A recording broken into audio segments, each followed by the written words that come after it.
Bab 231 menyerang polisi. John, Ellis menarik ujung kemeja Jonathan sekali lagi. Dia merasa seolah-olah dia telah kembali 1 dekade dalam waktu. Saat itu, sekelompok anak laki-laki menindasnya, dan Jonathan berdiri untuk melindunginya. Dia kurus dan lemah pada saat itu, tetapi dia masih melindunginya dan mencegah siapapun menyakitinya. Sekitar 10 menit kemudian, sekelompok polisi bergegas masuk ke kamar rumah sakit. Mereka mengepung seluruh tempat, dan seorang perwira polisi setengah baya bergegas ke direktur rumah sakit. Polisi bertanya, "Ada apa, Pak Dunphy? Apakah ada pembuat onar?" "Ya, dan dia ada di sana," jawab Jared. Dia mengejek dan menunjuk ke arah Jonathan.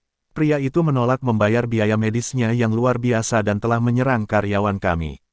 Lihat saja sekeliling. Anda akan melihat kerusakan yang dia lakukan pada para dokter di rumah sakit ini." Jared sengaja menatap dokter parubaya itu, yang masih merintih kesakitan di lantai. Mendengar itu membuat pemimpin polisi itu langsung sujud dan meminta maaf. "Maaf, Pak Dunphy. Ini adalah kesalahan kami karena tidak melakukan pekerjaan dengan lebih baik. Kau benar tentang itu. Ini salahmu," keluh Jared setelah mendengar apa yang dikatakan pemimpin itu. Mantan itu mendengus. Ini adalah salah satu rumah sakit terbaik di sekitar. Namun, seorang pria acak baru saja masuk ke sini untuk berkelahi. Bagaimana kita seharusnya beroperasi dalam keadaan seperti ini? Selain itu, dia mengancam saya. Dia mengaku akan menghancurkan rumah sakit jika pasien di ruangan itu mendapat masalah. Serius, apakah itu terdengar seperti apa yang akan dikatakan orang beradab? Kamu benar sekali. Kami bersalah karena tidak melakukan pekerjaan yang lebih baik untuk menjauhkan penjahat. Atas nama kantor polisi, saya ingin menyampaikan permintaan maaf saya yang tulus kepada Anda dan berjanji bahwa hal semacam itu tidak akan terjadi lagi, jawab pemimpin itu. Sepertinya polisi sangat takut pada direktur rumah sakit sehingga pemimpin mereka tidak akan berbicara kembali kepada direktur, bahkan setelah dibantah. Tidak mungkin aku mengambil risiko membuat pria itu kesal. Dokter ini adalah ahli medis terbaik di wilayah ini, dan dia adalah profesor yang mengajar semua dokter lainnya. Rumor mengatakan bahwa dialah yang merawat wali kota setiap kali wali kota sakit. Saya hanya seorang polisi yang lemah, jadi saya tidak mampu untuk menginjak kaki siapapun. Huff. Jared mencibir ketika dia melihat bagaimana pemimpin itu membungkuk dan menjadi rendah hati. Yang pertama menunjuk hidung yang terakhir dan menegur, "Mengapa kamu masih berdiri di sekitar? Pergi tangkap orang itu." Astaga, bagaimana orang sepertimu bisa menjadi polisi? Anda bahkan tidak dapat melakukan pekerjaan yang paling sederhana dengan benar. Singkirkan bajingan ini, geram polisi. Tidak peduli seberapa baik petugas polisi itu. Tidak ada yang akan tahan dihina berulang kali seperti itu. Oleh karena itu, petugas polisi itu melampiaskan semua kemarahannya pada Jonathan. Yang pertama meraung, dan bawa juga wanita yang berdiri di belakangnya. Lemparkan mereka semua ke penjara. Dipahami. Hanya satu perintah yang diperlukan untuk membuat semua petugas polisi lainnya menyerang. Ellis langsung ketakutan tanpa berpikir ketika dia melihat betapa agresifnya petugas polisi itu. Dia dengan cepat memegang lengan Jonathan dan bertanya, "John, apa yang harus kita lakukan?" "Tidak apa-apa, mereka tidak akan berani melakukan apapun padaku," janji Jonathan sambil menepuk lembut tangan Ellis. Setelah itu, dia menoleh ke kepala polisi dan menuntut, "Oi, Anda belum menyelidiki masalah ini atau menginterogasi siapapun. Apakah Anda benar-benar akan membawa saya pergi berdasarkan pernyataan sepihak satu orang? Serius, begitukah cara kerja polisi di sini?" Petik 2. Apa yang harus diselidiki? Menantang polisi. Dia mengejek dan menunjukkan, "Kami memiliki semua bukti dan saksi yang kami butuhkan, jadi Anda tidak dapat menyangkal kejahatan Anda. Apakah kamu tidak akan bertanya mengapa aku melakukan semua itu?" Tanya Jonathan. "Berhenti membuang waktuku. Saya akan mengajukan pertanyaan setelah saya membawa semua orang ke kantor polisi," jawab petugas polisi, yang melambaikan tangannya dan berbalik ke bawahannya untuk memarahi. "Tunggu apa lagi? Dapatkan mereka sudah." Petik 2. Dipahami. Petugas polisi lainnya tidak main-main lagi. Mereka dengan cepat menyerang Jonathan. "Kurasa itu berarti kalian tidak berencana untuk bersikap masuk akal," kata Jonathan karena sudah jelas bahwa pemimpin itu hanya seorang pengganggu. Cahaya jahat melintas di mata Jonathan saat dia menambahkan, "Bagus. Aku juga tidak ingin membuang nafasku untuk sampah. Begitu dia selesai berbicara, dia mengangkat kakinya dan menendang perut polisi tepat di depannya. Satu tendangan membuat petugas polisi terbang sejauh 10 meter. Kau bajingan bodoh. Beraninya kau menyerang polisi. Geram pemimpin itu ketika dia melihat apa yang telah dilakukan Jonathan. Polisi, Anda dan anggota tim Anda tidak layak untuk posisi atau gelar itu, kata Jonathan. Dia mencibir pada pemimpin polisi setelah itu. Jika setiap petugas polisi di sekitar sini seperti Anda, maka saya pikir wali kota Anda telah melakukan pekerjaan yang buruk. Suruh dia datang padaku sekarang. Apakah kamu tahu wali kota? Tanya pimpinan polisi saat mendengar permintaan Jonathan. Aku tidak percaya bajingan ini benar-benar mengenal wali kota, Robert Lautner. Oh, itu tidak mungkin, sela Jared. Dia tidak bisa menahan cibiran sebelum dia menunjukkan, orang itu bahkan tidak mampu membayar tagihan medisnya, jadi tidak mungkin dia mengenal wali kota. Tidak dapat membayar tagihannya. Mendengar kata-kata itu membuat pemimpin polisi itu langsung mengerutkan kening. Dia memelototi Jonathan dan meraung, beraninya kau berbohong padaku, brengsek. Oh, Pusewa, mengapa saya repot-repot mengatakan kebohongan seperti itu? Kata Jonathan, dia tidak bisa menahan tawa. Apakah Anda pikir suatu kehormatan untuk mengenal wali kota Anda? Itu bukan hal yang bisa dibanggakan, dan aku tidak perlu membangun hubungan dengannya hanya untuk menipumu. Faktanya, sejauh yang saya ketahui, dia sama sekali tidak layak untuk persahabatan saya. Petik 2. Dia hanyalah wali kota yang lemah, dan jika Alice dan keluarganya tidak tinggal di sini, wali kota itu bahkan tidak akan memiliki hak istimewa untuk melihatku sekilas. Kamu orang bodoh. Jared mau tak mau mencela Jonathan pada saat itu. Mantan menyeringai jahat. Oh, anakku, Anda pikir Anda siapa? Bagaimana bisa seorang tokoh politik yang kuat seperti wali kota tidak layak berteman dengan Anda? Jared bukan satu-satunya yang melihat hal-hal seperti itu. Semua orang menyeringai jahat ketika mereka mendengar apa yang dikatakan Jonathan. Pada awalnya, mereka berasumsi bahwa Jonathan adalah semacam VIP, tetapi ternyata, dia hanyalah seorang pria yang menghabiskan terlalu banyak waktu untuk menonton TV. Wali kota tidak layak menjadi temanmu. Serius? Kamu pikir kamu siapa? Kingston Warhol, Gubernur Jazona, atau Randall Swindell dari Jadeborough? Pemuda seperti Anda benar-benar tidak tahu apa-apa, komentar Jared. Dia tidak bisa menahan menggelengkan kepalanya dan mengalihkan perhatiannya ke polisi. Jadi, apa yang Anda tunggu-tunggu? Tangkap orang itu sudah. Atau apakah Anda ingin dia terus menipu Anda? Bawa dia pergi sekarang, teriak sang pemimpin. Dia benar-benar kehilangan kesabaran saat itu. Pertama, dia dihina oleh Jared, dan itu diikuti oleh tipu muslihat Jonathan. Pemimpin tidak akan menjadi manusia jika dia masih bisa tetap tenang. Dipahami. Hanya satu pesanan yang dibutuhkan. Puluhan polisi mengejar mereka. Sikap mereka membuat Alice ketakutan, dan tangannya mulai gemetar. John, aku takut. Jangan khawatir, saya akan meminta kepala polisi datang untuk meminta maaf secara langsung kepada Anda, jawab Jonathan. Dia berbalik untuk tersenyum pada Alice sebelum dia mendapatkan teleponnya untuk memutar nomor. Bab 232 VIP. Halo, suara seorang pria kekar datang dari ujung telepon. Ini aku, Jonathan Goldstein, kata Jonathan tenang. Goldstein, nada dari ujung telepon berubah drastis setelah Jonathan memperkenalkan dirinya. Hei Randall, apakah Kranur berada di bawah yurisdiksimu? Tanya Jonathan dengan santai. Ya itu, apakah kamu di sana sekarang? Tanya Randall gugup. Ya, saya, dan petugas polisi di sini mencoba menangkap saya, kata Jonathan dengan tenang.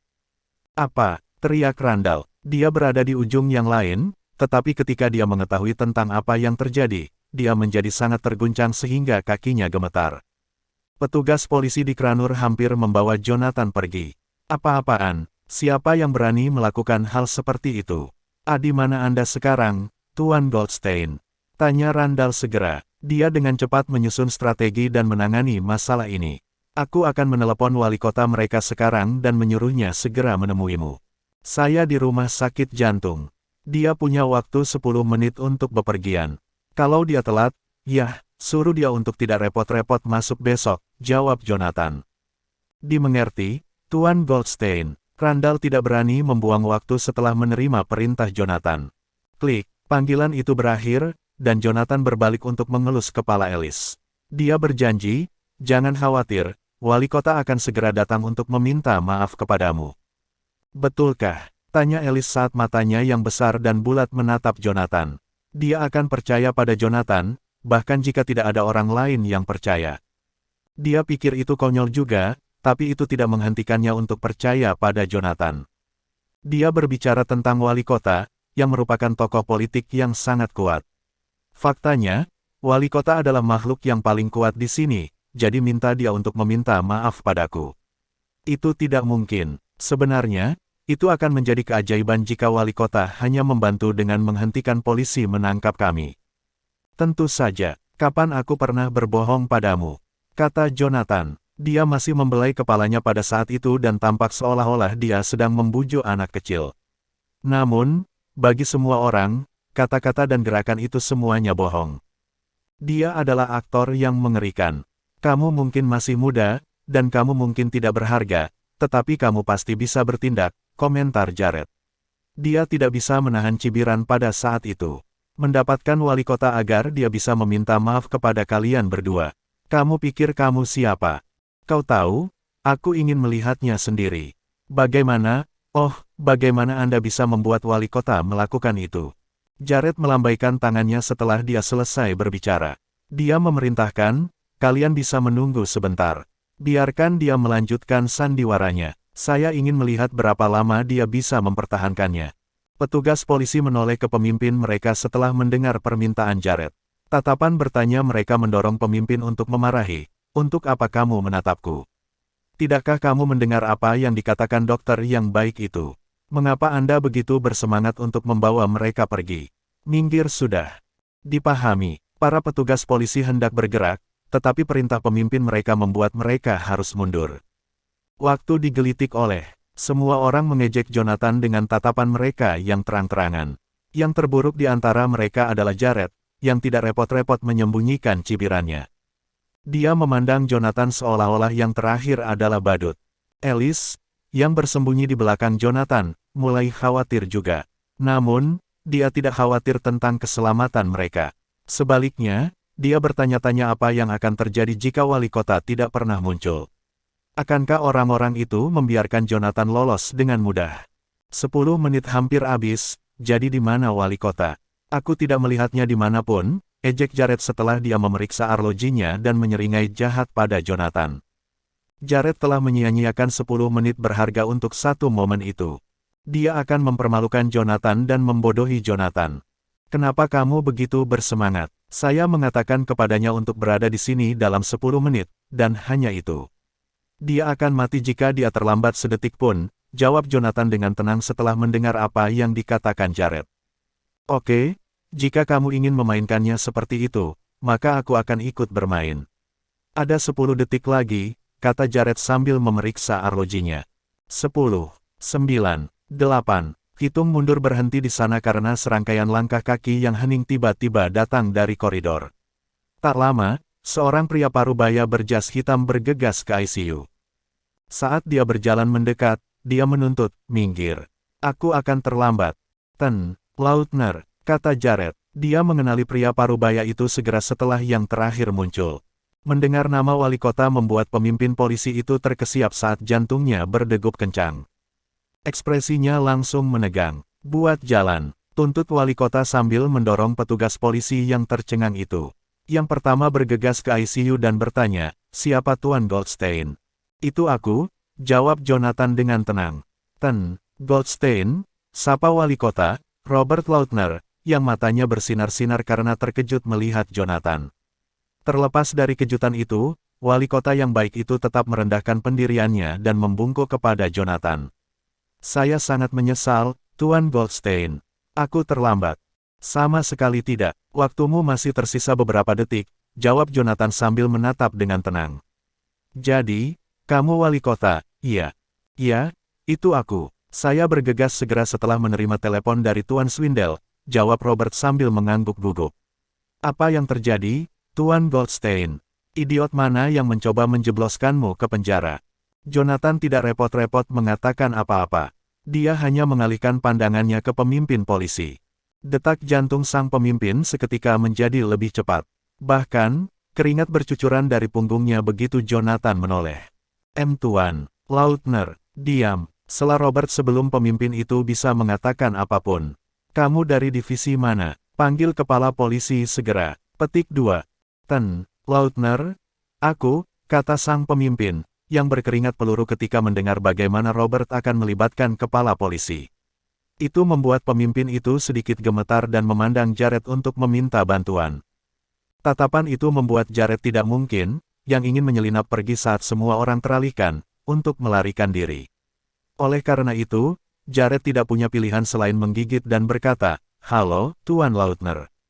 "Jared, apa yang kamu lakukan di sini?" tanya Robert. Dia baru saja menyadari bahwa Jared ada di sana. Itu bisa dimengerti karena Robert disibukkan dengan tenggat waktu 10 menit yang diberikan kepadanya. Tidak mungkin dia bisa meluangkan waktu untuk melihat-lihat. Lautner, bolehkah saya tahu bagaimana Anda mengenal orang ini? Tanya Jared hati-hati. Sikap bangga Jared sebelumnya telah memudar. Dia adalah VIP kita. Jawab Robert. Ekspresinya langsung berubah jahat karena dia juga tidak tahu siapa Jonathan. Yang Robert tahu hanyalah bahwa Jonathan adalah seseorang yang berhubungan dekat dengan Randall. Adapun Randall, ya, dia adalah bos wali kota. Randall praktis memiliki seluruh Jadeboro, jadi Robert kemungkinan akan dipecat jika dia menginjak kaki Randall. Bab 233 tidak puas. VIP. Kata-kata itu membuat jantung Jared berdebar kencang. Rasa dingin langsung mengalir di tulang punggungnya. Robert bertanya, "Ada apa, Jared? Apakah Anda yang menuntut polisi menangkap Tuan Goldstein?" Mengingat bagaimana semua orang bereaksi, hampir tidak mungkin bagi seseorang dengan kecerdasan Robert untuk tidak dapat menguraikan fakta bahwa Jared terlibat. "Ini hanya salah paham, Tuan Lautner," jawab Jared sambil tersenyum canggung. Dia mencoba mencari cara untuk keluar dari situasi ini. Namun, tidak mungkin Robert membiarkan itu terjadi. "Apa yang terjadi, Jared?" tanya Robert dengan suara tegas. Dia tidak mempedulikan Jared sebanyak yang dia pedulikan pada kariernya sendiri. Tuan Lautner, aku," kata Jared. Nada bicara Robert membuat Jared takut dan Jared langsung tergagap. "Biarkan aku menceritakan kisahnya." Kalau begitu, menawarkan Jonathan dengan tenang setelah melihat bagaimana Jared tergagap tanpa henti. "Kakak saya terlambat membayar satu tagihan medis, jadi rumah sakit tanpa ampun mengeluarkan orang tuanya dari ICU. Ketika saudara perempuan saya mencoba menghentikan mereka, penjaga keamanan mereka menarik rambutnya dan menyeretnya keluar dari kamar rumah sakit. Jadi, katakan padaku, Tuan Lautner, apa tujuan dari membangun rumah sakit ini? Apakah itu dibangun untuk menyelamatkan orang-orang? Atau apakah itu hanya tempat untuk memukuli orang lain?" Petik 2. Tatapan Jonathan berubah dingin tiba-tiba ketika dia mengucapkan kalimat terakhir itu. Itulah betapa kuatnya Jonathan. Dia bisa memberi tekanan pada orang lain tanpa kehilangan kesabaran. Bahkan seseorang yang sekuat Robert berkeringat ketakutan.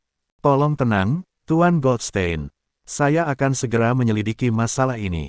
Jika semuanya benar-benar seperti yang Anda klaim, maka saya akan menanganinya sesuai dan memberi Anda respons yang memuaskan," jawab Robert sambil menundukkan kepalanya lebih jauh. Tatapan Jonathan terlalu mengintimidasi bagi Robert untuk melakukan hal lain. Setelah mengatakan semua itu, Robert menoleh ke Jared dan bertanya, "Jared, apa yang sebenarnya terjadi?" Nada bicara Robert jauh lebih keras dan menunjukkan sedikit kemarahan.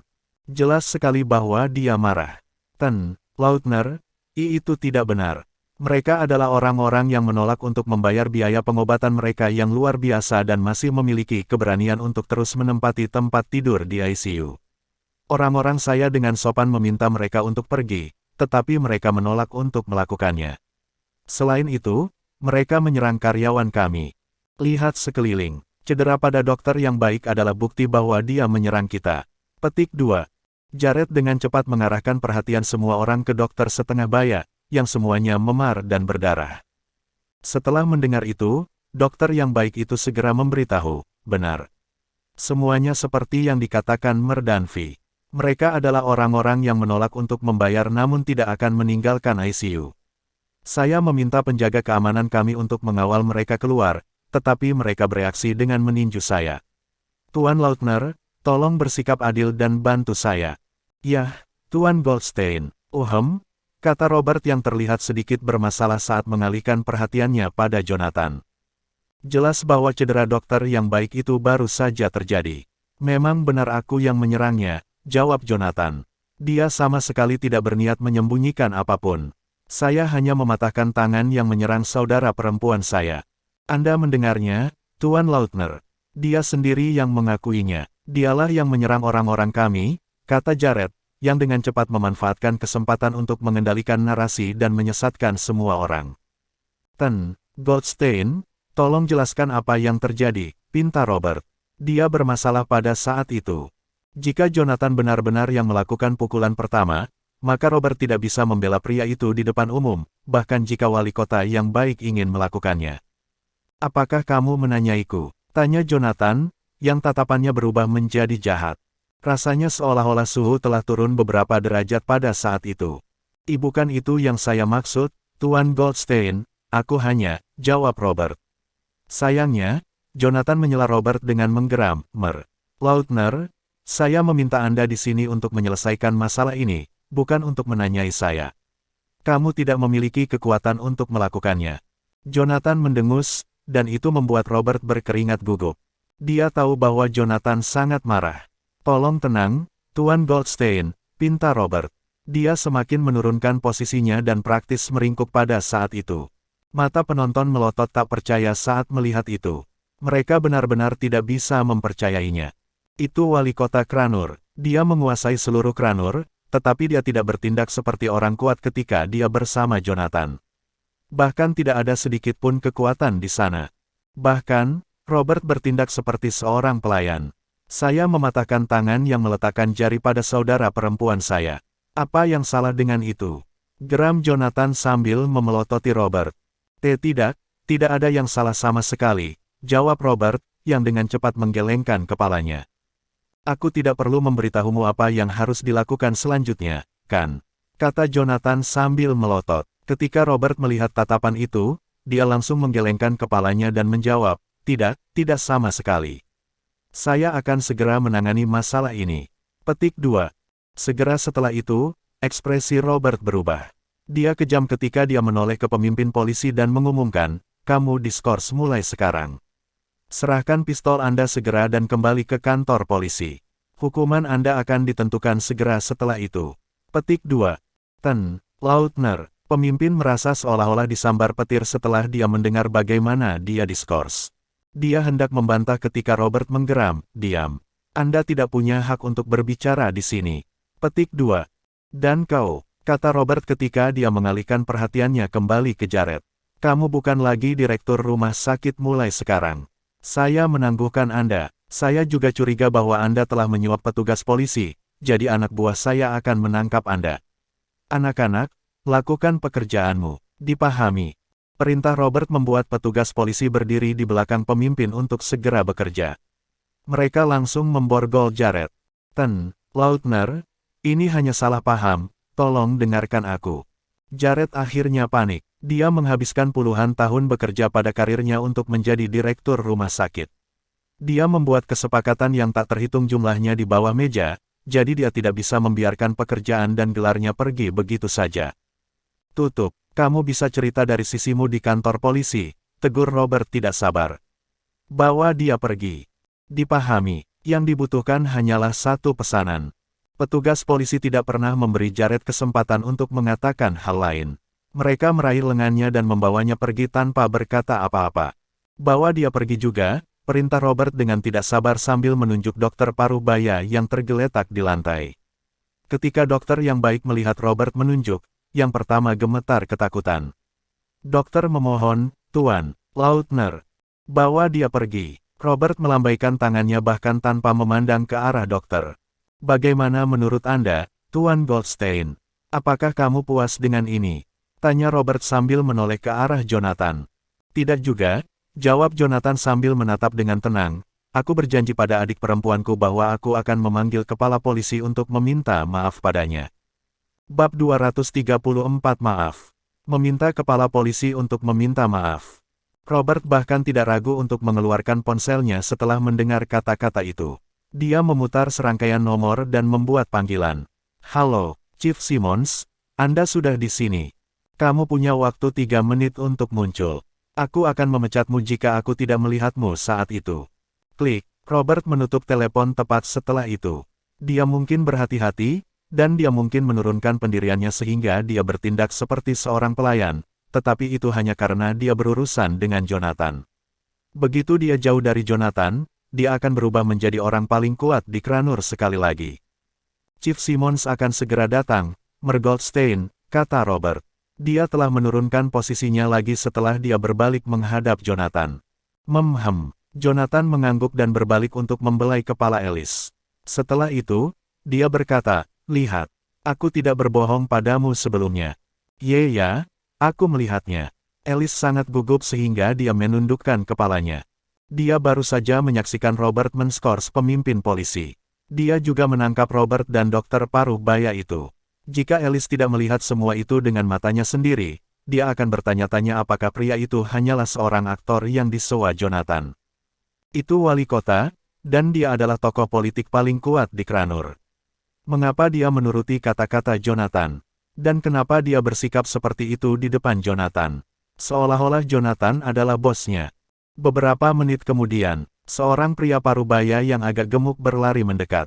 Dia telah berlari cukup jauh, jadi dia berkeringat di seragamnya dan sedikit bergoyang saat dia berlari. Ketika dia akhirnya mencapai tujuannya, dia membungkuk kepada Robert dan bertanya, apa yang terjadi, Tuan Lautner? Apa yang terjadi? Anda seharusnya sudah tahu apa yang terjadi. Petugas polisi di bawah komando Anda hampir menangkap seorang VIP Kranur. Teriak Robert setelah dia mendengar apa yang dikatakan kepala suku. Yang pertama tampak sangat marah pada saat itu. VIP. Ekspresi pria parubaya itu langsung berubah saat mendengar kata itu. Dia dengan cepat menjelaskan, pasti ada semacam kesalahpahaman, Tuan Lautner. Petik 2. Kesalahpahaman apa? Saya sudah menskors pelakunya dan meminta polisi lain menyelidikinya, kata Robert dengan nada kasar. Saya ingin Anda melihat apakah ada orang yang menerima suap dari seseorang di rumah sakit ini atau tidak. Memahami. Mengerti? Jawab kepala suku. Dia tidak mengeluh atau mengatakan apa-apa. Dia hanya mengangguk. Ambil pantatmu di sini, kata Robert sambil menunjuk ke lantai. Petugas polisimu tidak hanya membuat satu kesalahan dengan hampir menangkap VIP Kranur. Dia juga membantu penjahat dan telah mendatangkan malapetaka dengan bantuan para dokter di rumah sakit ini. Sebagai kepala polisi, saya yakin Anda tahu apa yang harus Anda lakukan sekarang. Tentu saja, setelah mendengar apa yang dikatakan Robert, Kepala Polisi, Carl Simmons, mengerti apa yang harus dilakukan. Yang terakhir berjalan ke Jonathan dan memiringkan kepalanya ke bawah sebelum berkata, Tuan, saya minta maaf atas masalah yang saya sebabkan. Aku seharusnya mengawasi bawahanku. Sebagai kepala polisi, saya ingin meminta maaf kepada Anda. Saya minta maaf. Saat Carl berbicara, dia melepas topinya dan membungkuk untuk menunjukkan ketulusan. Bukan aku yang harusnya kamu minta maaf, kata Jonathan dengan tenang sambil menoleh. Ini saudara perempuanku yang harus kamu minta maaf. Apakah kamu melihat luka di wajahnya? Penjaga keamanan di rumah sakit ini melakukan itu. Petugas polisi Anda bahkan tidak pernah mencoba membantu saudara perempuan saya mencari keadilan atas kesalahan yang dilakukan padanya.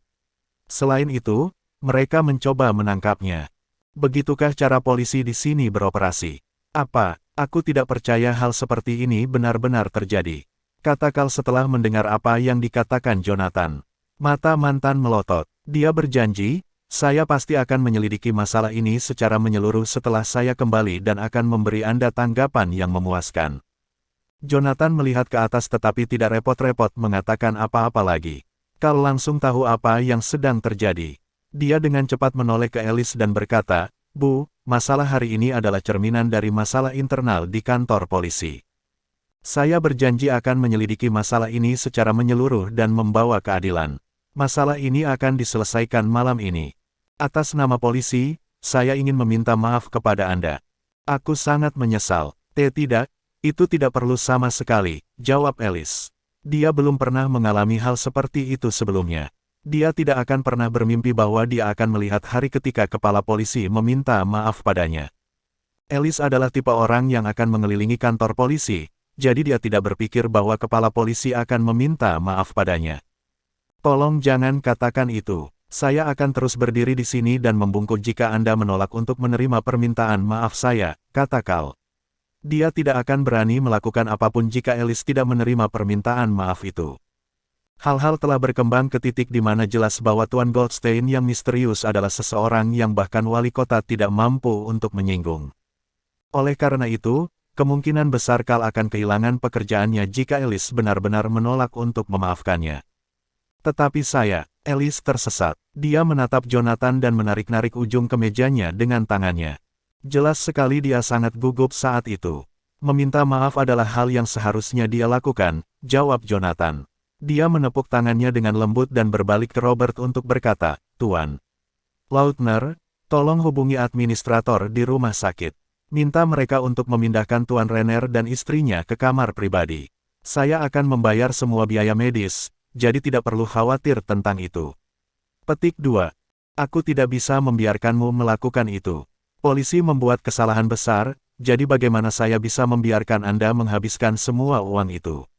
Kata Robert, yang langsung ketakutan setelah mendengar apa yang dikatakan Jonathan. Aku akan membayar biaya medis sebagai gantinya. Tidak perlu untuk itu. Bukannya aku bangkrut, jawab Jonathan. Baiklah kalau begitu. Saya akan segera berbicara dengan admin rumah sakit, jawab Robert. Dia tidak memaksa ketika melihat betapa cepatnya Jonathan menolak tawaran itu. Sebaliknya, Robert segera menuju ke koridor. Setelah Robert pergi, Jonathan menoleh ke Alice dan menginstruksikan, tunggu di sini. Saya akan pergi menyelesaikan tagihan medis. Petik 2. Terima kasih, John, kata Alice. Matanya berubah berkaca-kaca. Aku berjanji akan membayarmu kembali begitu aku punya uang. Tidak perlu untuk itu, jawab Jonathan. Dia tersenyum dan membelai kepalanya sebelum menuju ke area resepsionis. Beberapa menit kemudian, ketika Jonathan kembali, dia melihat ICU penuh dengan dokter. Orang kedua di rumah sakit tidak dengan beberapa ahli atau profesor acak pada saat itu. Para dokter terbaik di rumah sakit, yang semuanya ahli di bidangnya, telah berkumpul. Saya sudah mendiskusikan masalah ini dengan mereka, Tuan Goldstein. Mereka akan segera mendapatkan kamar pribadi untuk pasien, lapor Robert begitu melihat Jonathan di sana. Terima kasih. Jonathan mengangguk dan menyingkir untuk memberi jalan bagi para dokter. Tidak perlu untuk itu bagian dari pekerjaan saya, jawab Robert. Jelas bahwa dia telah menurunkan posisinya lagi. Robert hendak mengatakan sesuatu yang lain ketika serangkaian langkah kaki tergesa-gesa datang dari koridor sekali lagi. Tidak butuh waktu lama sebelum seorang pria dengan tuxedo hitam muncul di ICU. Bab 235 Tim Penghancur. Penipu. Robert melompat ketakutan saat melihat siapa pria itu. Itu bosnya, kepala Jadeborough, Randall Swindell. Swindell, apa yang membawamu ke sini? Tanya Robert. Dia bergegas untuk menyambut pria itu, tetapi Randall bahkan tidak menoleh. Sebagai gantinya, yang terakhir berjalan ke Jonathan dan menyapa, Tuan Goldstein. Apa yang kamu lakukan di sini? Tanya Jonathan, yang terkejut melihat Randall di sana.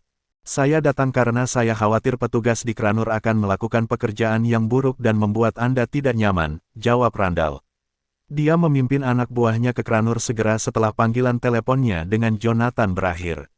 Randall berada dalam keadaan di mana dia lebih suka membuang-buang waktunya untuk bepergian daripada membiarkan siapapun menginjak kaki Jonathan. Masalahnya sudah selesai, jawab Jonathan dengan tenang. Senang mendengarnya. Randall akhirnya bisa rileks dan menghela napas lega. Dia sebenarnya khawatir saat dia bepergian. Dia takut orang-orang bodoh di Kranur secara tidak sengaja akan membuat Jonathan kesal. Bermain-main dengan Jonathan akan membawa akibat yang mengerikan, dan tidak ada yang tahu itu lebih baik daripada Randall. Keluarga Turner adalah salah satu contoh terbaik. Mereka adalah keluarga paling kuat di Jazona, tetapi Jonathan menghancurkan mereka dalam satu malam. Hal yang sama terjadi di kantor gubernur di Jazona. Hanya butuh satu malam bagi Jonathan untuk membasahi tempat itu dengan darah. Sekelompok dokter telah memindahkan orang tua Alice ke kamar pribadi pada saat percakapan Jonathan dengan Randall berakhir. Mereka sudah pergi, jadi Jonathan segera menyusul. Robert memperhatikan sampai Jonathan benar-benar hilang dari pandangan. Baru saat itulah dia dengan hati-hati mengalihkan pandangannya ke Randall dan bertanya, Tuan Swindell, siapa pria itu? Pada awalnya, Robert berasumsi bahwa Jonathan adalah bagian dari keluarga besar Randall atau pewaris kaya dari beberapa keluarga kuat di Jazona. Saya pikir itu sebabnya Randall menelepon saya. Namun, situasi pada saat itu menunjukkan bahwa itu tidak benar sama sekali. Tidak ada pewaris kaya dari keluarga manapun yang bisa membuat seseorang seperti Randall bersikap hati-hati dan sopan. Mereka tentu tidak bisa membuat Randall melakukan perjalanan dari Jadeboro hanya dengan satu panggilan telepon. Dibutuhkan lebih dari 1 jam untuk berkendara dari Jadeboro, jadi Randall benar-benar tidak nyaman untuk melakukannya. Namun, dia tetap melakukan itu. Berhentilah bertanya tentang apa yang seharusnya tidak kamu ketahui dan tutup mulutmu. Jika tidak, saya akan mencari orang lain untuk melakukan pekerjaan Anda, jawab Randall. Dia memelototi dan membuat Robert sangat takut sehingga Robert bahkan tidak berani bernapas terlalu keras. Ya, kamu benar, saya sebaiknya diam saja, jawab Robert. Dia berhenti berbicara setelahnya. Semua yang dilakukan Mergoldstein di Kranur dianggap sebagai rahasia militer, dan militer akan menghukum semua orang yang mencoba memata-matai dia, Randall memberitahu sambil melotot. Juga, jika sesuatu yang buruk terjadi di Kranur saat dia di sini, nah, kamu bisa menyerahkan surat pengunduran dirimu dan mengemasi barang-barangmu karena itu akan membuatmu tinggal permanen di penjara Crimson Utara. Rahasia militer, penjara Crimson Utara. Robert merasakan hawa dingin menjalari tulang punggungnya ketika mendengar kata-kata itu, dan dia mulai berkeringat dengan gugup. Hanya siapa orang ini? Mengapa jadwal perjalanannya dianggap sebagai rahasia militer? Dan aku tidak percaya bahwa aku akan dilempar ke penjara Crimson Utara jika sesuatu terjadi. Tempat itu adalah tempat para penjahat paling berbahaya dikurung.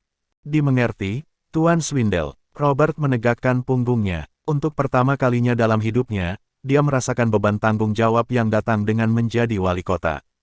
Di dalam kamar rumah sakit, orang kedua di rumah sakit memimpin tim secara langsung. Dia bekerja dengan beberapa ahli dan sedang memeriksa kondisi pasiennya ketika Jonathan mencapai koridor di luar ruangan. Yang terakhir menyalakan sebatang rokok, tetapi dia hanya memiliki beberapa isapan sebelum Alice menyelinap di belakangnya. Dia menutupi matanya dan berkata, "Tebak siapa aku?" "Alice," jawab Jonathan sambil tersenyum. "Sial, John, kamu masih membosankan seperti biasanya," keluh Alice. Dia cemberut dan berjalan berkeliling untuk melihat Jonathan. "Kamu telah bertingkah seperti ini sejak kamu masih kecil, dan aku bertanya-tanya bagaimana kamu bisa membuat seorang wanita jatuh cinta padamu. Jika kamu terus seperti ini, kamu tidak akan bisa mendapatkan pacar, kamu tahu." Petik 2. "Aku sudah menikah," jawab Jonathan acuh tak acuh. "Hah, kamu adalah," kata Alice. Matanya melotot saat mendengar jawaban itu. "Kapan kamu menikah, John? Kenapa kamu tidak memberitahu kami?" "Saya menikah beberapa waktu yang lalu," jawab Jonathan. Dia tampak santai saat itu. "Yah, ayahmu tidak pernah benar-benar menyukaiku, jadi aku tidak memberitahu kalian tentang pernikahan itu." "Ayahku." Alice tampak bermasalah ketika Jonathan menyebut ayahnya karena ayah Alice, Arnold, tidak pernah menyukai Jonathan. Arnold selalu melihat Jonathan sebagai beban keuangan, jadi yang pertama mengusir yang terakhir dari rumah suatu hari ketika Alice dan ibunya keluar. "John, apa yang ayahku lakukan saat itu salah. Ibuku dan aku mencoba mencarimu, tapi kami tidak bisa menemukanmu," kata Alice sambil menundukkan kepalanya. Matanya bersinar dengan rasa bersalah sepanjang waktu dia berbicara. "Ketika Anda memberi kami nomor Anda sesudahnya, ibu saya dan saya berpikir untuk menelepon Anda. Kami ragu-ragu untuk waktu yang lama, karena kami tidak tahu apakah kami harus melakukan itu. Kami merasa kami bersalah padamu dan terlalu malu untuk menelepon." "Itu tidak benar. Astaga, mengapa kepala mungilmu itu terus memikirkan banyak hal?"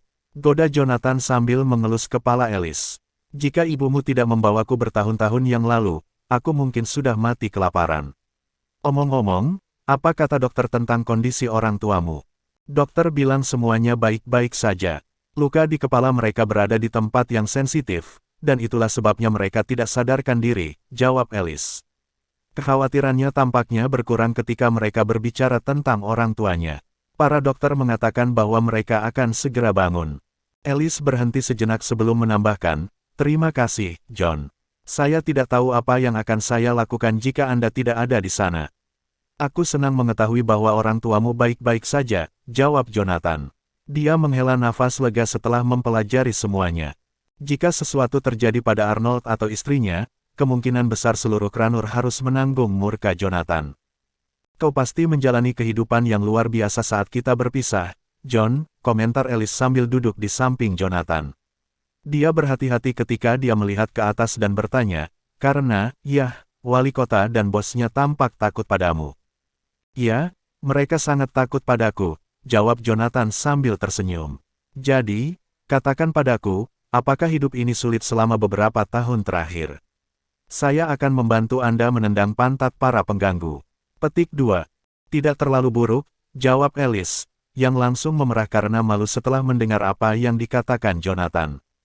Hanya saja, desa kami sedang dirombak, dan tim pembongkaran mencoba memaksa kami untuk pindah. Mereka mengancam akan membakar rumah kami jika kami tidak mau. Orang tuaku keras kepala dan tidak mau mengalah, jadi tim pembongkaran menghajar mereka. Begitulah cara orang tua saya berakhir di rumah sakit. Tim pembongkaran, kata Jonathan. Dia mengerutkan kening dengan erat begitu dia mendengar kata-kata itu. Dia telah mendengar desas-desus tentang bagaimana yang disebut tim pembongkaran sebenarnya hanyalah sekelompok hooligans. Mereka adalah jenis penjahat yang akan melakukan apa saja demi uang, tetapi Jonathan tidak pernah berharap para penjahat itu mengejar Arnold dan keluarganya.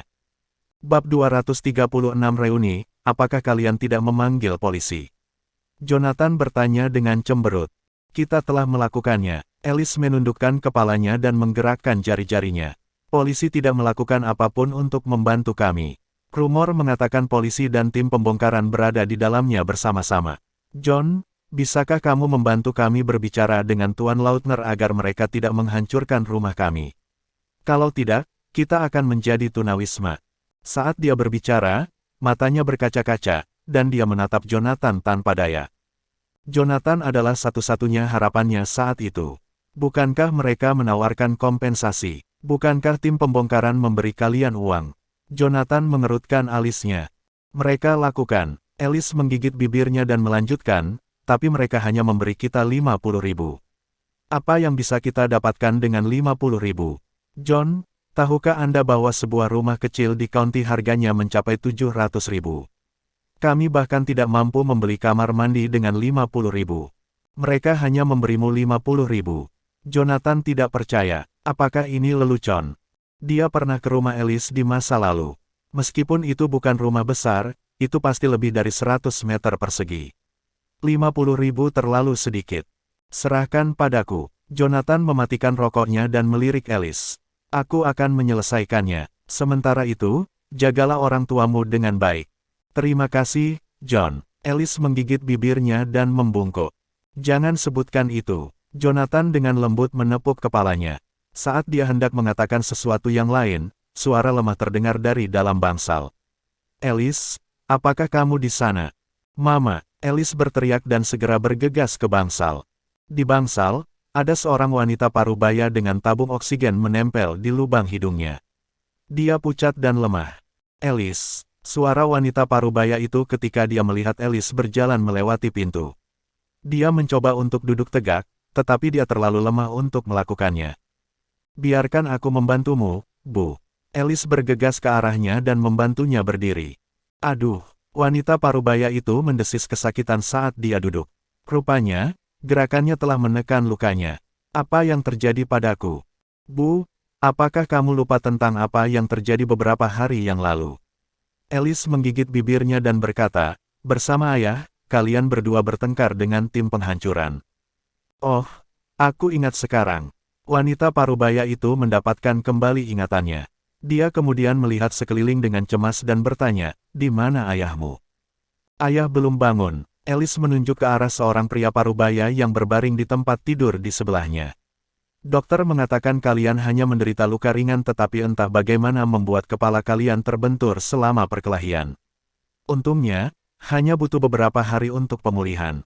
Baiklah. Itu kabar baik. Wanita parubaya itu menghela nafas lega.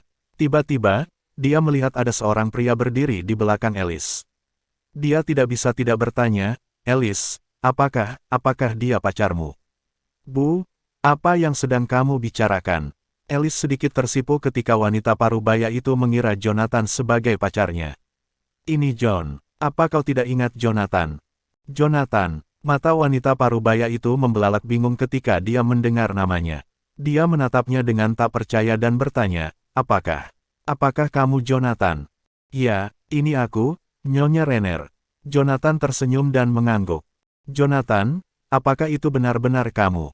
Wanita parubaya itu tidak bisa menahan air mata sedikit ketika dia menyadari bahwa Jonathan adalah anak laki-laki yang tidak dia lihat selama lebih dari 1 dekade. Maafkan aku, Jonathan. Ini sejarah kuno, nih. Renner, lupakan saja. Jonathan turun tangan ketika dia melihat wanita parubaya itu semakin emosional. Apa yang membawamu ke sini, Jonathan? Apa si bodoh Alice meneleponmu? Wanita parubaya itu menatap Alice dengan tajam dan memarahi. Bukankah aku sudah memberitahumu untuk tidak menelepon John? Kenapa kamu tidak mau mendengarkanku? Bu, aku tidak punya pilihan. Alice menundukkan kepalanya dengan perasaan bersalah. Setelah beberapa hari di bangsal ICU, uangnya akhirnya habis. Dia sangat bangkrut sehingga dia memiliki kurang dari 10 di rekening banknya. Jika dia tidak meminta bantuan Jonathan, orang tuanya mungkin sudah dipaksa keluar dari rumah sakit. Jangan salahkan Alice, Nyonya Renner. Sudah lama sekali sejak terakhir kali aku melihat kalian semua. Aku merindukan kalian. Jonathan mengusap kepala Alice dengan lembut dan menatap wanita parubaya itu. Alice bilang kalian punya masalah dengan tim penghancuran, benar kan nih? Renner, apa yang sebenarnya terjadi? Oh, kita seharusnya tidak membicarakan kejadian yang tidak menyenangkan itu. Anehnya, wanita parubaya itu tidak memberitahu Jonathan tentang masalah yang dia dan keluarganya hadapi. Dia bertekad untuk tidak mengganggunya dengan masalahnya. Oleh karena itu, dia mengubah topik dengan mengatakan, kamu telah datang dari jauh. Apakah kamu sudah makan, Jonathan? Apakah kamu lapar? Apakah Anda ingin saya meminta Alice untuk mengambilkan sesuatu untuk Anda makan? Tidak perlu. Jonathan melambai tanda pemecatan. Saya cukup tua untuk tahu untuk tidak membuat diri saya kelaparan. Jangan khawatirkan aku, nih. Renner, tolong dengarkan instruksi dokter dan istirahat yang cukup, oke? Petik 2. Bukankah mahal untuk tinggal di sini, Alice? Apakah kamu masih punya cukup uang? Wanita parubaya itu melihat sekeliling bangsal dan memperhatikan bahwa itu pasti menghabiskan banyak uang. Memang, mereka memiliki lingkungan untuk diri mereka sendiri. Selain itu, jelas bahwa itu adalah bangsal pribadi dilihat dari dekorasi mewahnya. Kamar itu sebenarnya berharga beberapa ribu sehari.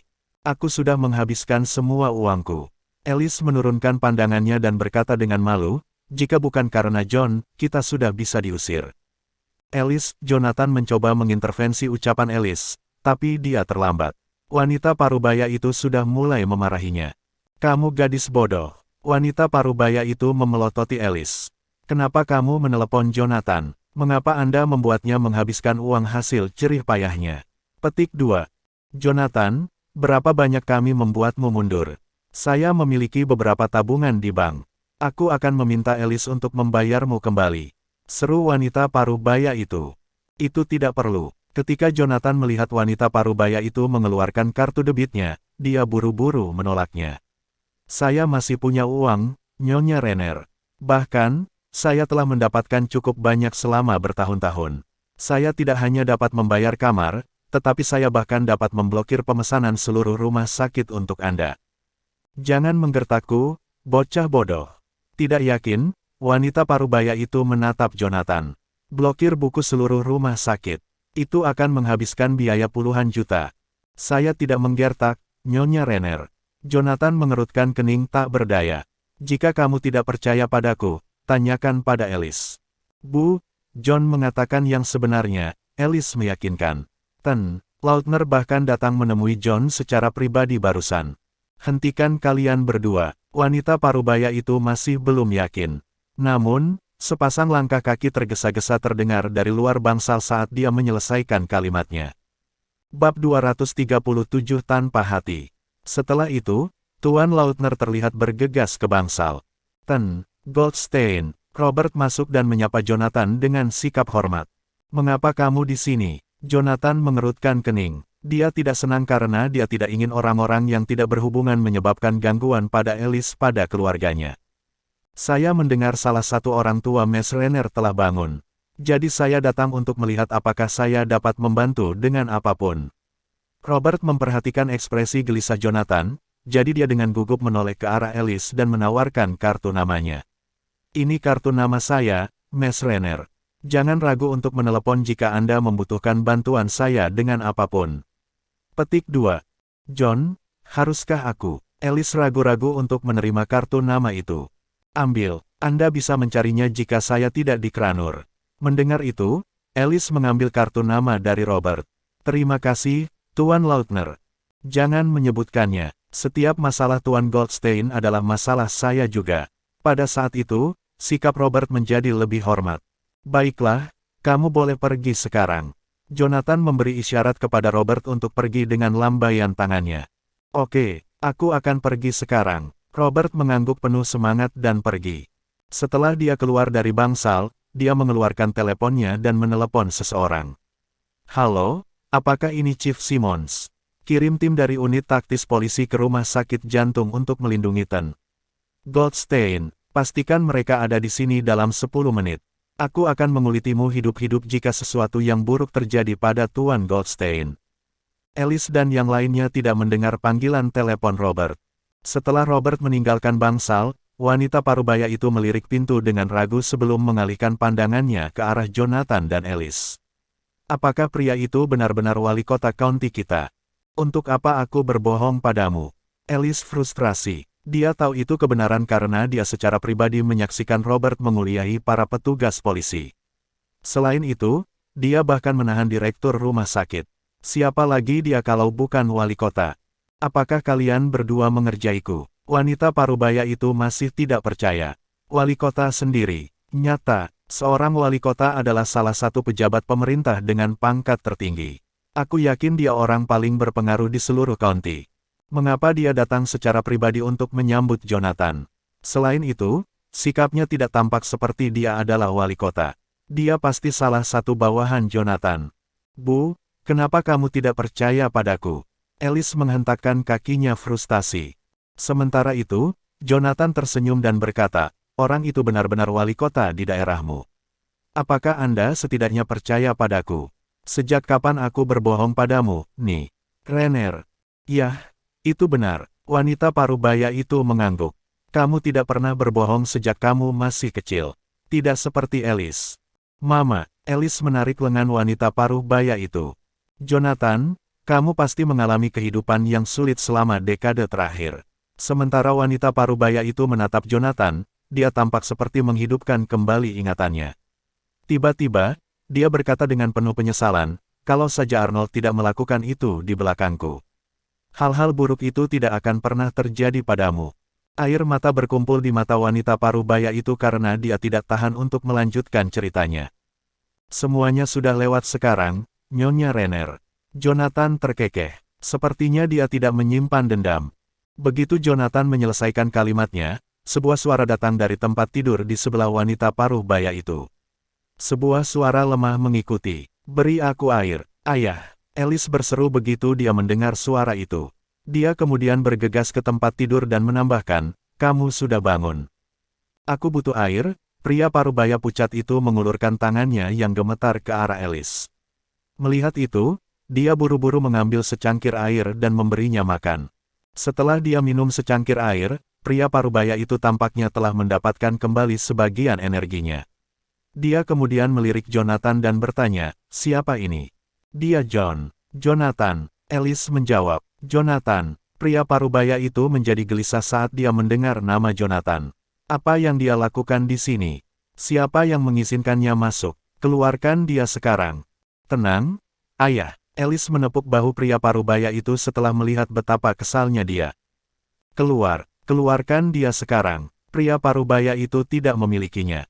Dia masih sama gelisahnya. Siapa yang mengizinkannya di sini? Apa yang dia lakukan di sini? Apakah dia di sini untuk membodohiku? Petik 2.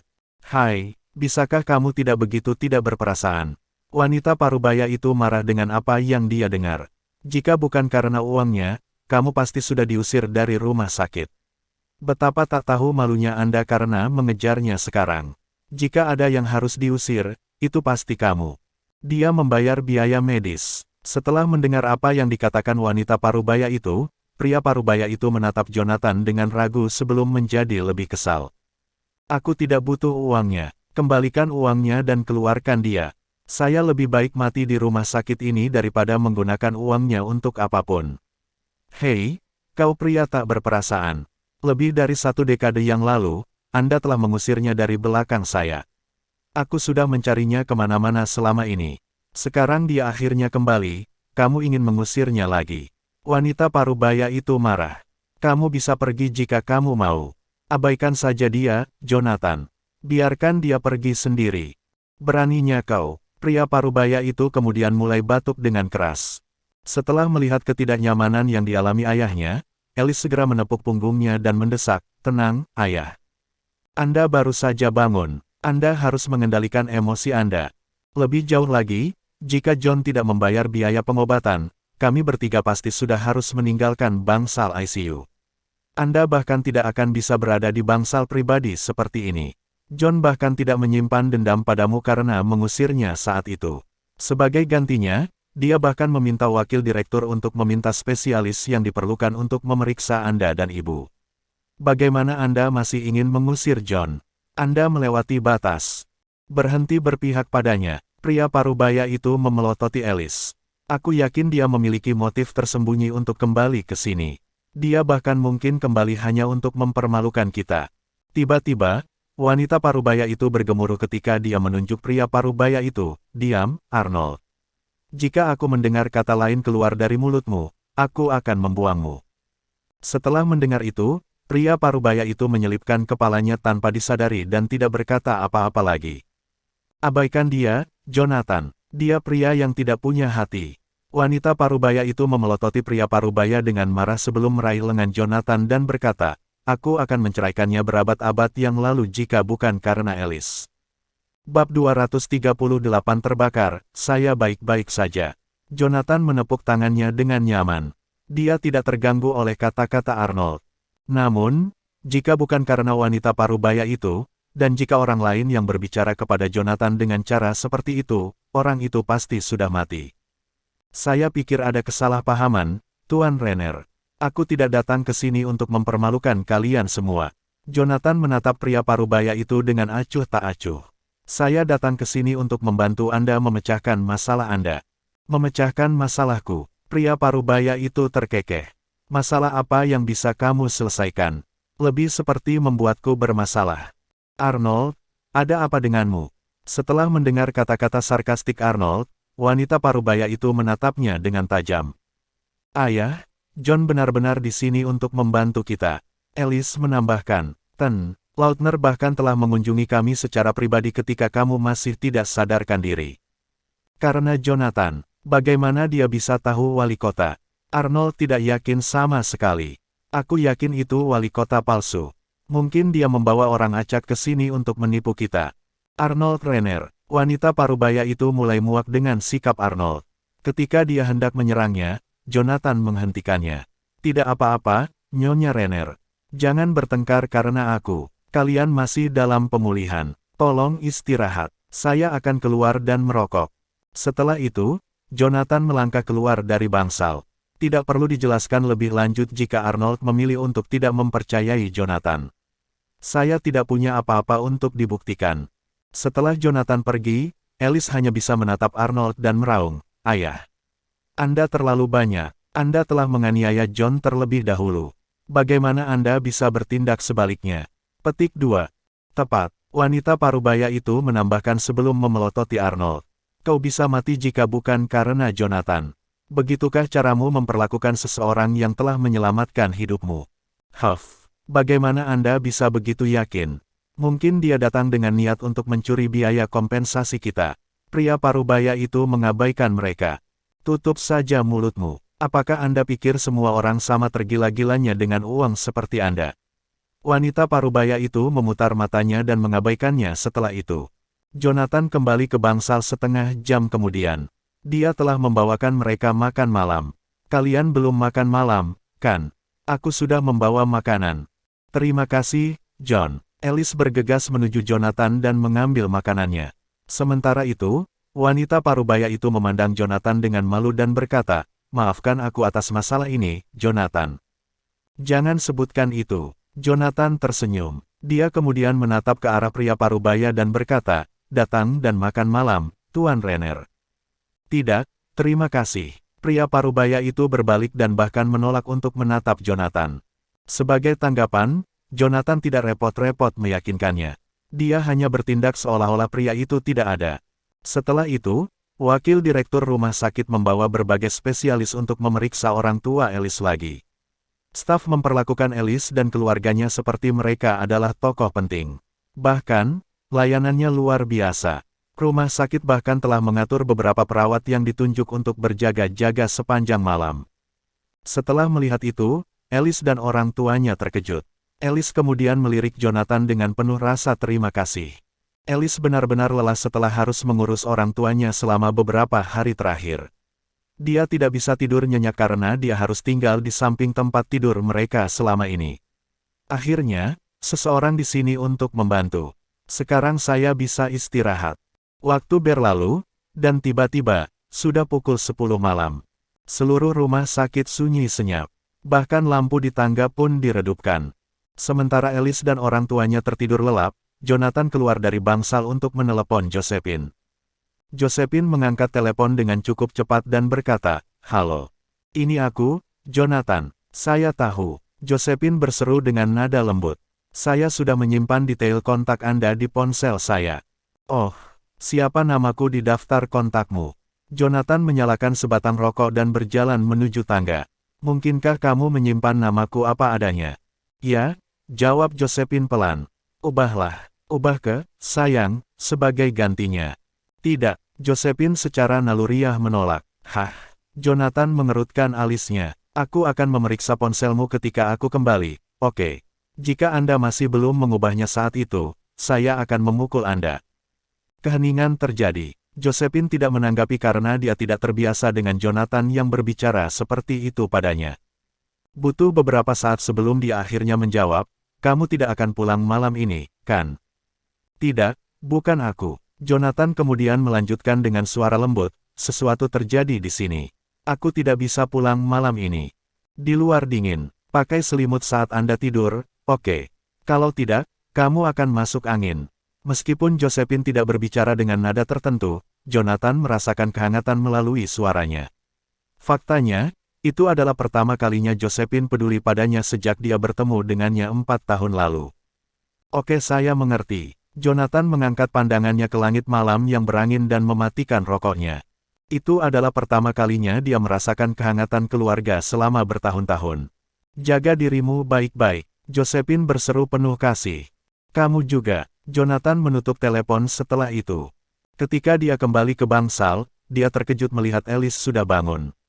Terlebih lagi, dia sedang menggunakan ponselnya.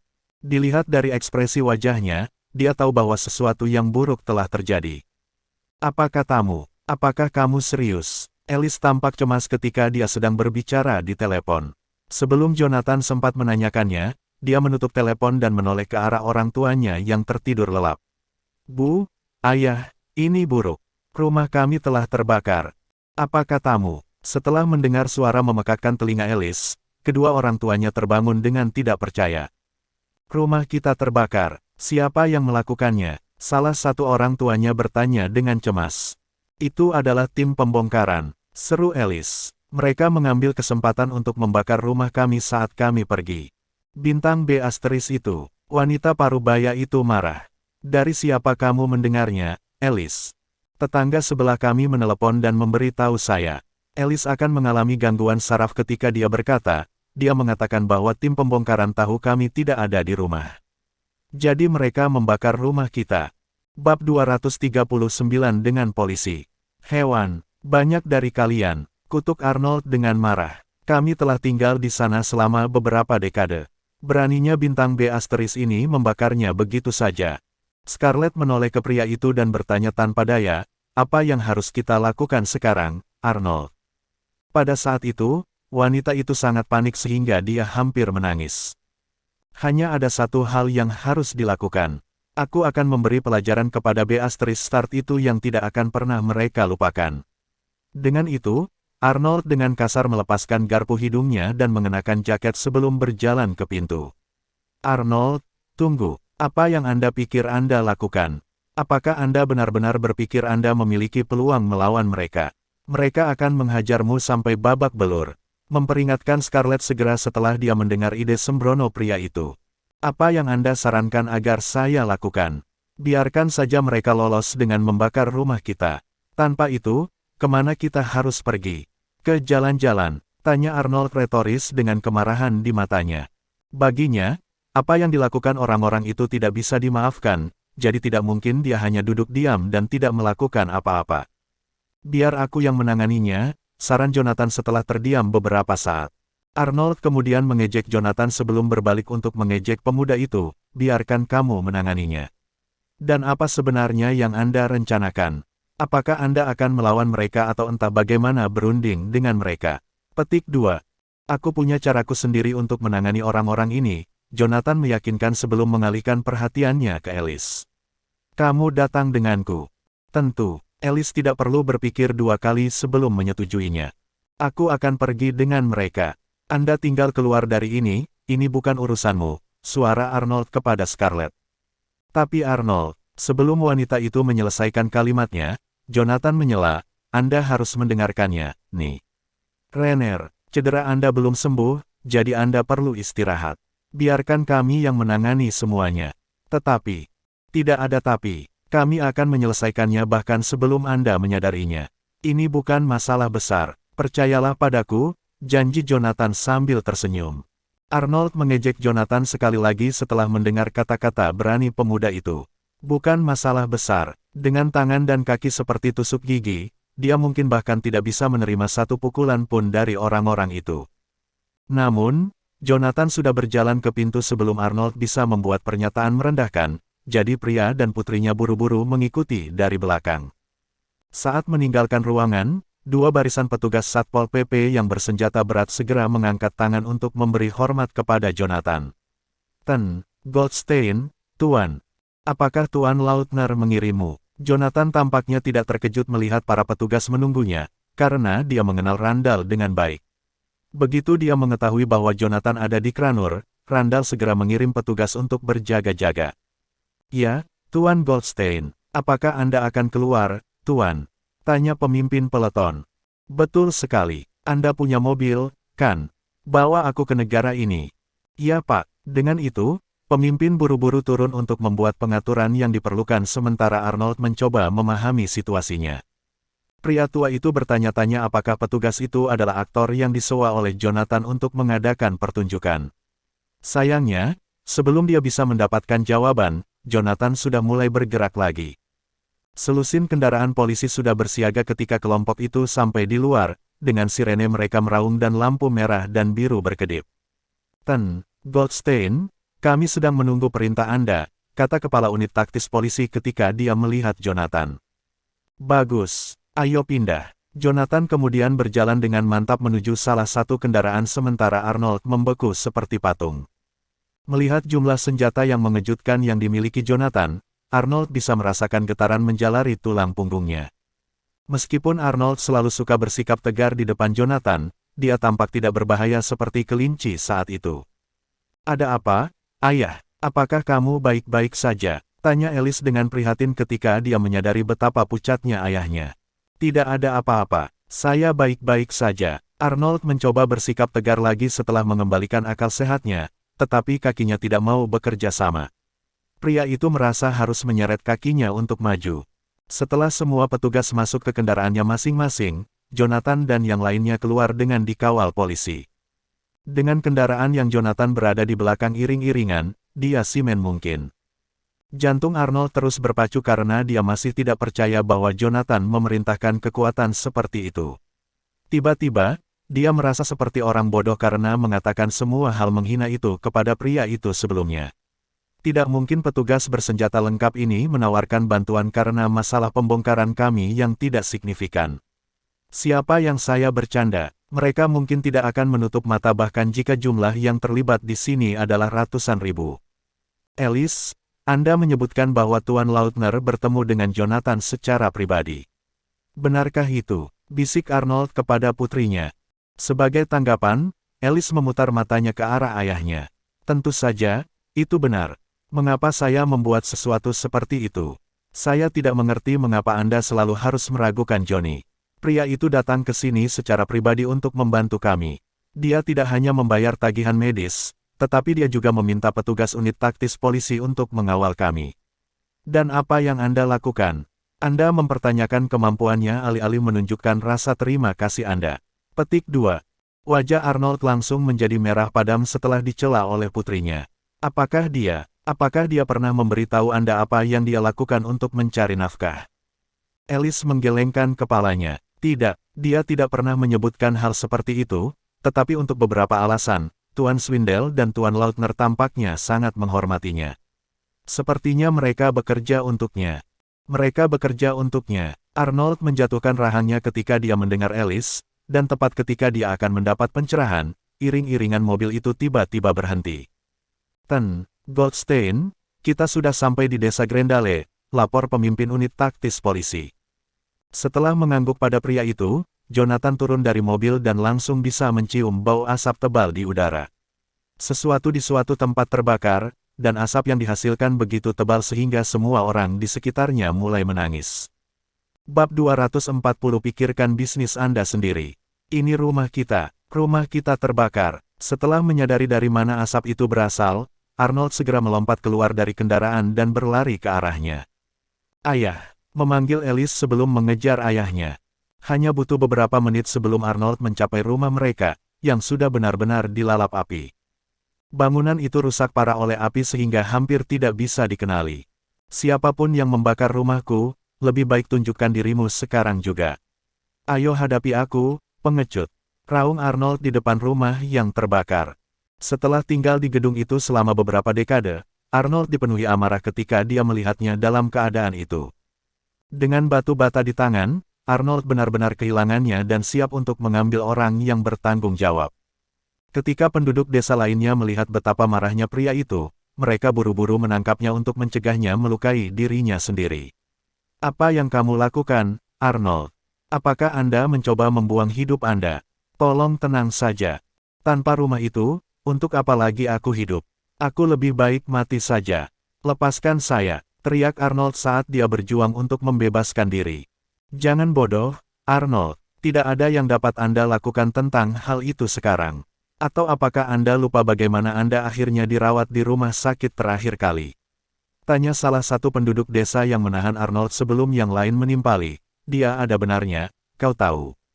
Bahkan jika Anda tidak peduli dengan diri sendiri, Anda harus memikirkan keluarga Anda. Bagaimana perasaan Alice jika dia kehilanganmu? Setelah menyaksikan bagaimana Arnold dan istrinya dipukuli dan dikirim ke rumah sakit terakhir kali, penduduk desa memutuskan bahwa mereka tidak bisa duduk dan membiarkan pria itu dikendalikan oleh emosinya. Mereka hanya bisa menghela nafas panjang ketika mereka menyadari bahwa Arnold belum mempelajari pelajarannya. Tapi aku, pria tua itu kehilangan kata-kata ketika penduduk desa menyebut putrinya. Saya tidak peduli dengan diri saya sendiri, tetapi haruskah putri saya menderita karena tindakan saya? Tolong tenanglah, Arnold. Kenapa tidak kau biarkan saja? Usul salah satu penduduk desa ketika dia menyadari bahwa lelaki tua itu sedang berpikir dua kali. Selain itu, kamu dibayar cukup banyak untuk itu, jadi mengapa tidak pindah ke tempat lain dengan uang itu? Bintang B asterisk itu tidak bisa dianggap enteng.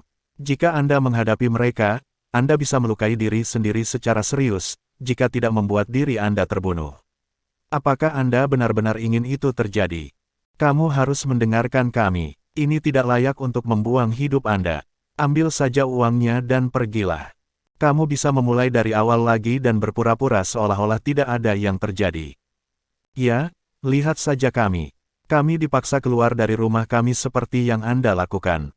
Kami tahu apa yang Anda alami. Mendengarkan semua orang yang menasihatinya untuk melupakan rumahnya, Arnold mengepalkan tangannya erat-erat saat pembuluh darah di lehernya muncul.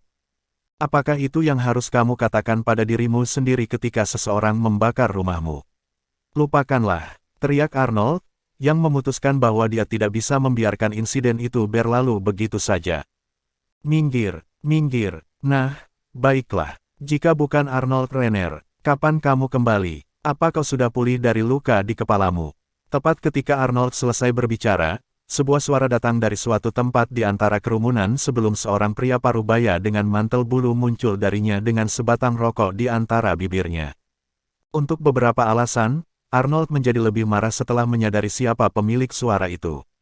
Derek, kau B*. Apakah Anda orang yang menyewa preman untuk membakar rumah saya? Petik 2. Betul sekali. Saya menyuruh orang-orang saya menampilkan pertunjukan yang luar biasa. Anda tidak memberi saya pilihan, Arnold. Jika Anda baru saja pindah setelah menerima pembayaran, semua ini tidak akan terjadi.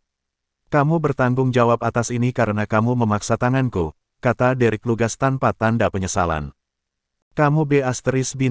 Aku akan membunuhmu di tempatmu berdiri.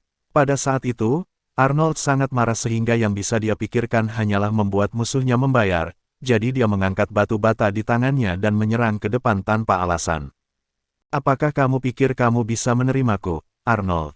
Anda tidak tahu apa yang Anda hadapi? Ejek Derek sebelum memberi isyarat kepada anak buahnya, beri dia pelajaran, anak-anak. Pastikan itu salah satu yang tidak akan pernah dia lupakan. Iya Pak, atas perintah Derek, lusinan pria kekar bersenjatakan pipa logam dengan cepat melindunginya. Memukul, sebelum Arnold bahkan bisa menyentuh Derek, salah satu orang biadab itu mengayunkan ke arah pria yang marah itu. Seketika, darah menyembur keluar dari kepala Arnold saat dia jatuh ke tanah. Ayah, Alice hendak bergegas untuk memeriksa ayahnya ketika seseorang meraih lengannya. Ketika dia berbalik untuk melihat siapa yang menghentikannya, ternyata itu adalah Jonathan. Kamu tinggal, biarkan aku yang menangani ini. Pria itu kemudian menepuk kepalanya dengan meyakinkan sebelum mendekati kerumunan. Hampir semua orang di tempat kejadian menatap pria itu saat dia berjalan ke arah mereka, tampaknya tidak yakin siapa dia.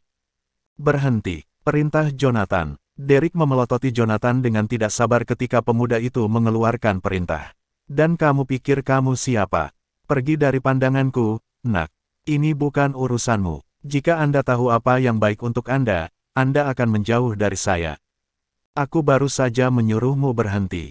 Apakah Anda sulit mendengar? Jawab Jonathan dengan dingin ketika Derek menolak untuk mendengarkannya. Bagaikan sambaran petir, Jonathan entah bagaimana berhasil memperpendek jarak antara Derek dan dirinya sendiri. Paul, bahkan sebelum Derek bisa mengetahui apa yang menimpanya, Jonathan mendaratkan pukulan dan membuat pria itu terbang seperti boneka kain. Pada saat itu, para biadab segera menghentikan apapun yang mereka lakukan dan mengalihkan perhatian mereka ke Jonathan. Ini tidak bisa dimaafkan. Turunkan dia sekarang. Kalian semua, raung Derek, masih terbaring di tanah dan menutupi pipinya yang memar. Seperti tentara yang mengikuti perintah, semua orang biadab menyerang Jonathan dengan senjata logam mereka. Namun, sebelum mereka bisa melanjutkan serangan itu, mereka mendengar suara tembakan yang keras. Tak lama kemudian, orang-orang biadab itu mendapati diri mereka dikelilingi oleh sekelompok perwira bersenjata lengkap. Letakkan senjatamu dan angkat tanganmu di tempat yang bisa kulihat sekarang. Perintah pemimpin itu sebelum melepaskan tembakan peringatan kedua untuk menunjukkan bahwa dia serius. Mengetahui bahwa senjata mereka jauh dikalahkan oleh para perwira, para penjahat itu dengan patuh menjatuhkan pipa baja mereka dan mengangkat tangan mereka tinggi-tinggi. Apakah Anda baik-baik saja, Tuan Goldstein? Pemimpin dengan cepat pergi untuk memeriksa Jonathan setelah orang-orang biadab itu menyerah. Saya baik-baik saja. Jonathan kemudian mendekati Arnold untuk membantu pria tua itu berdiri. Sementara itu, Derek juga bangkit untuk menatap Jonathan dengan rasa ingin tahu. Hanya siapa kamu sebenarnya, dan apa yang membuatmu berpikir bahwa kamu berhak ikut campur dalam bisnis kita? Bersambung.